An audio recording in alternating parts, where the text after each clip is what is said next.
बांधकाम कारागीर व कर्मचाऱ्यांची सरकारी योजनेच्या नावावरून फसवणूक. महाराष्ट्र शासनाने सुरू केलेल्या कामगार कल्याण मंडळामार्फत बांधकाम कारागीर व कर्मचाऱ्यांना विविध योजना व सुविधा सुरू केल्या होत्या.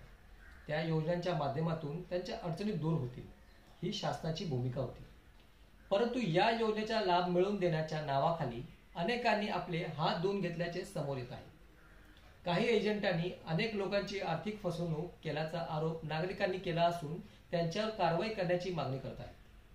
ही योजना बांधकाम कामगार व त्या क्षेत्राशी संबंधित असलेल्या कामगारांसाठी कल्याणकारी योजना असून या योजनेत खरोखरच बांधकाम कामगारांना मजुरांना न्याय मिळाला आहे का, की संबंधित विभागाचे अधिकारी आणि एजंटांचेच कल्याण झाले आहे, याची चौकशी होणे गरजेचे आहे. या योजनेतील सर्व सवलती व साहित्य मोफत असूनही या कामगारांकडून 1000 ते 2000 असे व्यक्तिनिरूप पैसे उकळले असल्याचे सांगितले जात आहे.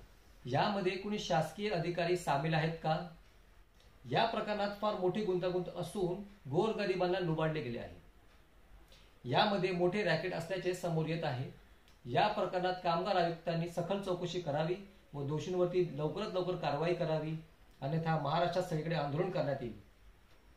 तर हा व्हिडिओ जास्तीत जास्त कामगार मित्रांपर्यंत पोहोचवा आणि कामाच्या ठिकाणी काही समस्या असल्यास आमच्याशी संपर्क साधा. धन्यवाद.